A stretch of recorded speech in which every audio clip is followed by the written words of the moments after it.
Бул киши дагы ошо 20 жылдан бери ушул теманы иликтеп, өмүрүн арнап жүрөт. Тарых илимдеринин кандидаты, доцент Жумагул Байдилдеев. Сөз сизде, агай.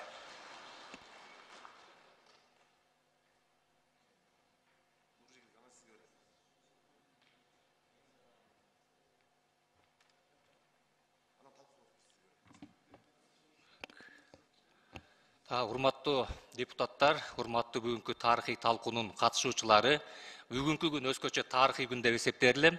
Мына бул мыйзам долбоорун алып чыгып жаткан жана бүгүнкү талкууга катышып жаткан депутаттарды ушул жүрөктүү депутаттар деп айтар элем.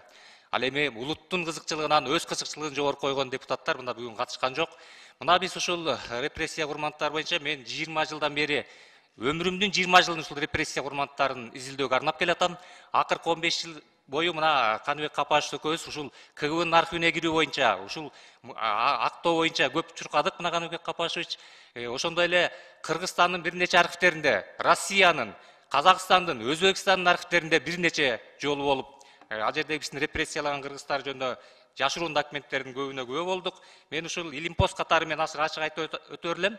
Сиздерге бир кыскача маалымат берип койсом, бул басмачы деген ким?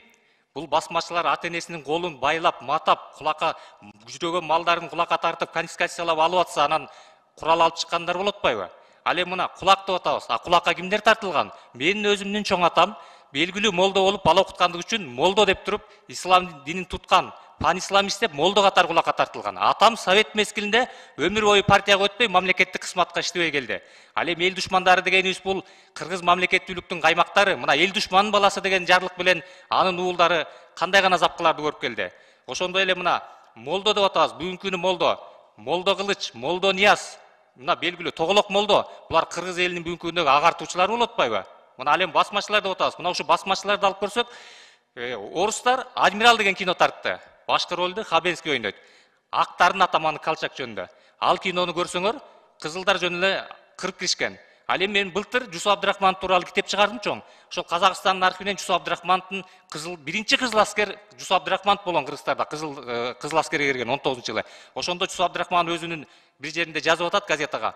Ошол кызылдар кандай байлардын, манаптардын малын кандай талагандыгы тууралуу айтып кетип атат мына Жусуп Абдрахмановдагы. Демек мына ушулардан алганда биз бүгүнкү күнү анан эми бул жерде репрессия курмандыктары тууралуу актоо чыкса, бирит көрүп берет, бирит көрбөй берет дейт. Ар кандай сөздөр айтылат. Мына буга чейин 5 жыл мурда дагы мыйзам долбоору таркыланып атканда мен ушул Азаттыкка анан BBCге интервью бердим эле, ошондо айтат, эми менин чоң атамды баланчанын чоң атасы каралап туруп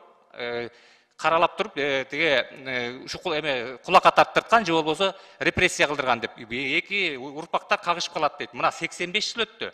Мен ушуларга түшүндүрмө берсем, алар эмне болгон? Биринчиден сурак алып атканда, алар күч менен колунда мык кагып, кыйноо жолу менен мойнуна алдырып, болбогон закон социал турам партиясынын мүчөсү дегенди алдырып атат. Экинчиси аны сурак алып атканда, кээ бир делолорун окусак, алар өзлөрү түшүнгөн эмес эмнеге суралып атканын.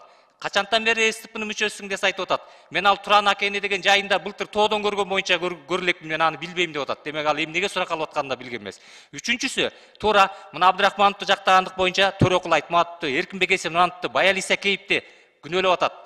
Мына анда деген туура да, эл комиссиялар кеңешинин төрагасы Жусуп Абдрахманов болуп атса, алар эл комиссиялар болуп атса, Абдрахманов менен бирге иштешкен, Абдрахманов менен бирге ошол ойчулдашып болушкан, алар туура эле күнөөнү коюп атат, алар менен иштегендиги үчүн күнөөлөнүп атат. Мына ошондуктан муну ачып аткан убакта биринчи элдерге түшүндүрүү иштерин тарыхчылар мындай теледен, басма сөздөрдөн элдерге түшүндүрүү иштерин жасасак. Анан бул КГБнын архивине киргенде, мына мен Казакстандын фонунда айтып өтөлү, алар азыр 2 жылдан бери Казакстан Республикасынын президенттик архивинде репрессия курмандыктарын актоо боюнча атайын илимий борбор түзүлүп, 30тан ашуун илимпоз анда иштеп атат. Ар бир делону тыкыр карап атат. Алар өзүнүн жумушунда кылып атат, университетке сабак берип, анан жана биз архив карагандай эле бош убактыларында ар бир күнү түштөн кийин барып, ошо дело менен таанышып, аларга анализ берип атат.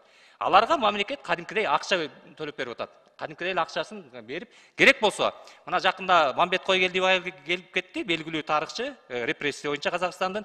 Кыргызстанда ошол Кыргызстандагы архивдерден дагы репрессияланган казактарды алып кетти.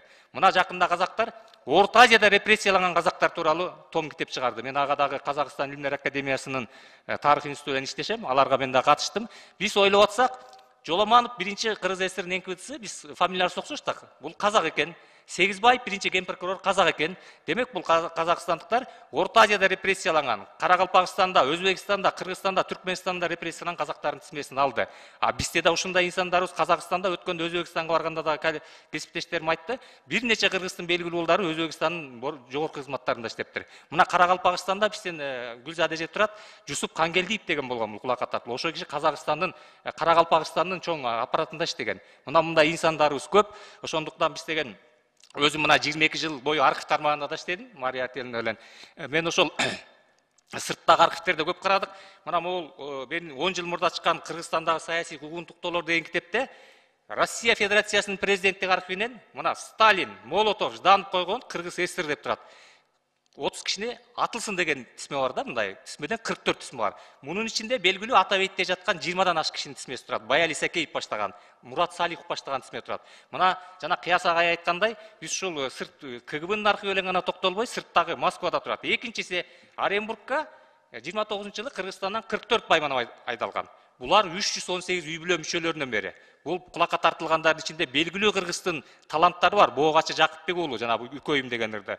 Казыбек Казалчы былтыр мааракеси өттү. Казыбек Мамбетовдун уулу. Мына булардын бардыгы Оренбургдун архивинде турат. Кандай алып чыккан. Экинчиси биздин Казакстанда Карлак бар, Караганда лагери. Ошо Караганда лагериндеги репрессияланган кыргыздардын мындан 10 жыл мурда бир тобун тизмесин алып келгенбиз. Бул Казакстан Республикасынын ген прокуратурасы тарабынан алдык. Алар бизге ачык эле чыгарып, буларды тизмесин берди. Биз бул тизмесин алдык да. Мына бул Карлакта бир нече адамыбыз репрессия болгон. Ошо Карлакта бүгүнкү күнү чоң музей бар. Анда дагы репрессияланган кыргыздар тууралуу атайын тактатча койгонбуз. Эми бул жерде айтып атабыз, ушул сырттагы архивтерди алып келишибиз керек. Анткени бул КГБны ачканда коркуп жанагындай секреттеп Болот агай ташка тамга басканда айтып берди. Ошол эле күнөөлөнгөн адамдардын биздин Кыргыз Республикасынын саясий документация борбордук мамлекеттик архивинде сурак алынгандар, алардын өздүк делосунда сурактар бир 20-30% алар ачык эле турат, аларды алып атабыз. Ошол эле убакта биз деген буларды эч кандай ачканда секрет эмес, мындан коркпошубуз керек. Мына муну биз канча жылдап күтүп келгенбиз. Ошол эле биз кесиптештерибиз менен эл аралык конференция болгондо эң алдыда Өзбекстан турат. Бул жерде чоң Анжанда атайын чоң илимий изилдөө борбору канчалаган томдук китептерди чыгарып салышты. Канчалаган илим постторго мамлекет чоң көмөктөрдү берип атат. Ал эми экинчи орунда мына казак туугандарыбыз булар 2 жылдан бери аябай күрдөөлүү иштеп атышат. Буга мамлекет деген ченебеген акчаларды берди. Ошол ар бир жердеги репрессияланган казактарды алды. Алгана турсун чет жердеги архивтерди алып келүү боюнча да чоңдогон көптөгөн акчаларды бөлдү. Биз бул жагынан дагы эң арттабыз. Мына ошол эле жана айтып атабыз биз музейлер деп. Мына музейлерге келгенде биздин ушу Атабейттеги музейибиз Болот агай айткандай бир алачык болуп калат. Мына Казакстанда Астанада Алжир деген бар, Акмолинский лагерь жон изменников Родины деп. Бул репрессиялангандын ошол үй бүлөсүн, аялын, бала чакасын бүтүп барын ошо Алжирге айдашкан Акмолого. Ал жерде чоң музей кылышкан. Ошол эле Карагандада Карлактын жанында чоң мындай ачык асман алдындагы музейлер уюштурулган, ар бир улут өзүлөрүнүн белгисин койгон. Мына Шымкент шаарында Касыретти Кот аябай чоң 2 кабат музей бар. Ошондой эле Алматыда жакында 2 жыл болду, 3 жыл болуп баратат. Алматыдан 30 километр жакын жерде Жаңырык деген айылда 2 кабат чоң музей ачышты репрессиядан. Мына биз ушул Атабейтте Эшнел Арбаевдин атын жазбайбыз, аны Алматы Ташкенттин түрмөсүндө өлүп. А казактар ал жерге Эшнел Арбаев кыргыз казак агартуучусу деп коркуп эле мраморго чоң кылып жазып коюшкан. Мына биз мындай өзүбүздүн инсандарыбызды урматтаганыбыздын дагы бир белгиси десек болот. Анан сөзүмдүн акырында айтар элем, ушул чет жердеги архивтерди сөзсүз алып келишибиз керек. Бул боюнча көптөгөн документтердин баары сыртта турат. Мына ушул аны жана Кыяс агай жакшы айтты. Мен жайында 2 ай бою Казакстан Республикасынын президенттик архивинде да болдум, жана борбордук мамлекеттик архивинде болдум. Казакстан Республикасынын борбордук мамлекеттик архиви бир барак кагазды ксерексин өткөрүш үчүн 120 биздин акча менен 120 сомго өткөрөт. Мына ошондо бир эле 2 ай отуруп чыкканда мен 18 000 сом менен 18 000 сом акча. Анан биз мына илим постторунун алган айлыгы бир 10 000, 20 000 бир болгон жарбаган айлык менен жашайбыз. Биз ушун керек болсо Нарындын Караколдун архивине барып келгенге ал акча жетпейт. Ошондуктан мамлекет тарабынан мына жогорку кеңеш дагы бул жердеги финанс министринин өкүлү да отурат. Эми ушул тарыхыбыздан аябасак, өзүбүздүн ата тегибизден аябасак, биз ушул тарыхыбызды тактоо менен, тарыхты тактоо менен биз мамлекеттүүлүктү сактайбыз. Биз өзүбүздүн улут экенибизди ушул тарых билгизип турат. Эркин мамлекет экенибизди тарых билгизип турат. Мына канчалаган бизден саны көп улуттар азыр мамлекеттүүлүккө жетишпей жатат. Ушу биздин каймактарыбыздын баары жана ушу репрессия курмандыктары болуп канчалаган каймактарыбыздан айрылдык. Эми бүгүнкү күн илгери бир акылман көсөтөрдү айткан экен. Көсүм өткөн сом атымды атар болсочу, ордумду басар болсочу деп. Мына бул мыйзам кабыл алынса, мүмкүн Кыргызстан чыныгы эле биз өзүбүздүн ишибизди оңолуп, ошо ата бабалардын рухтары да жөн рухтар эмес да. Биз ушу Кыргызстан өзүбүз дүйнөдөгү белгилүү мамлекетке айлашышыбыз да мүмкүн. Ошондуктан бул мыйзам өтө керек, жана муну көтөрүп чыгып аткан депутаттык топко биз колдоо көрсөтөлүк, сиздерге күч кубат берсин. Көңүл бурасыздарга рахмат.